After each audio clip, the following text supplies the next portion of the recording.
राजा रानी का भूत। बहुत समय पहले एक दूर दराज के राज्य में एक भव्य महल था।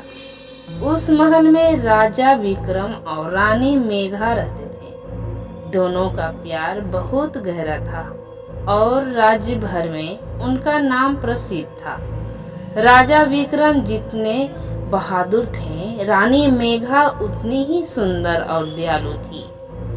लोग उन्हें आदर्श जोड़ा मानते थे। राजा विक्रम की एक आदत थी कि वह हमेशा बड़े शिकार पर जाते थे। रानी मेघा हमेशा उन्हें सावधान करती थी कि शिकार पर जाना खतरे से खाली नहीं है।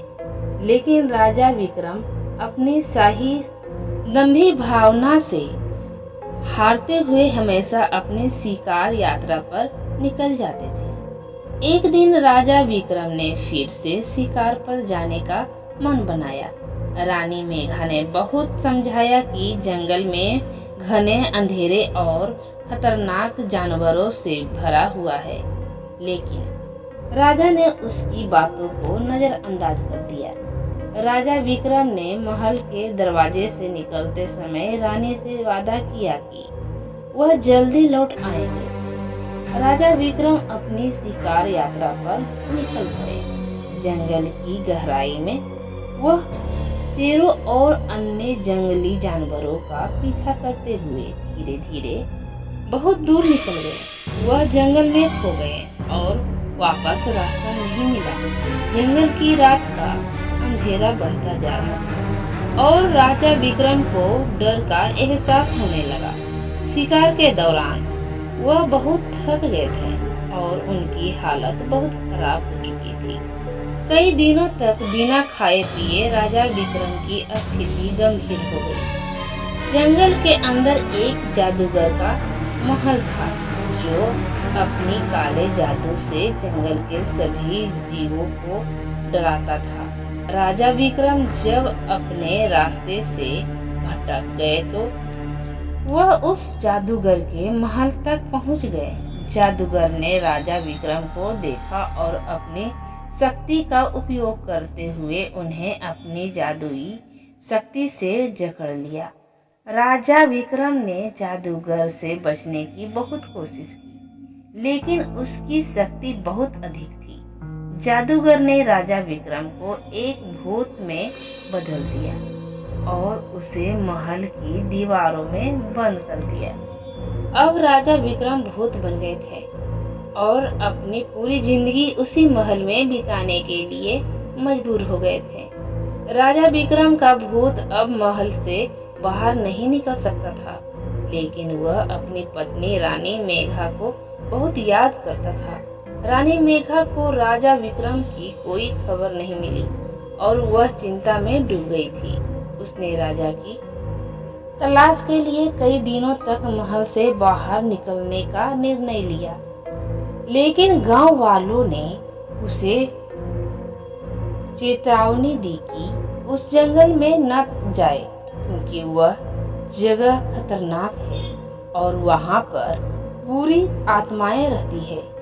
एक दिन रानी मेघा ने यह निर्णय लिया कि वह खुद ही राजा विक्रम की तलाश करेगी।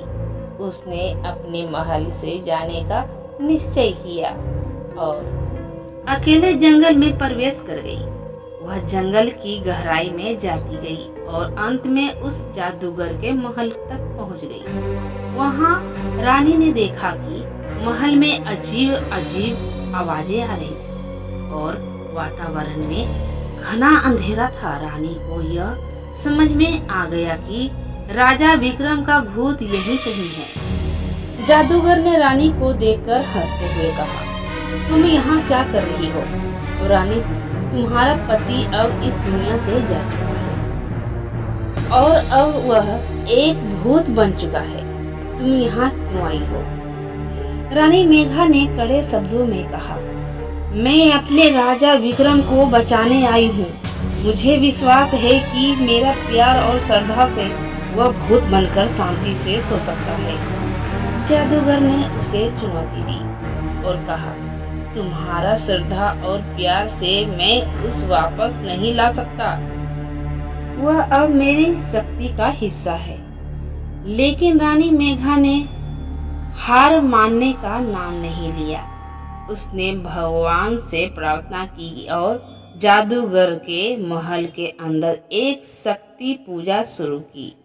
पूजा के दौरान वह ध्यान लगाकर भगवान से अपने पति की आत्मा को शांति देने की प्रार्थना कर रही थी। रानी की निरंतर प्रार्थना और ईश्वर में विश्वास से भगवान ने उसकी मदद की। भगवान ने राजा विक्रम के भूत को शांति दी और उसे महल से बाहर भेज दिया। राजा विक्रम का भूत अब शांति से अपनी यात्रा पर निकल गया था। जादूगर ने देखा कि भगवान की शक्ति के आगे उसकी कोई भी शक्ति काम नहीं आई। वह खुद डर के मारे भाग गया और जंगल से हमेशा के लिए गायब हो गया। राजा विक्रम का भूत अब शांति से चल दिया था और रानी मेघा ने खुशी के साथ महल लौट आए। अपने राजा में शांति और समृद्धि की स्थापना की।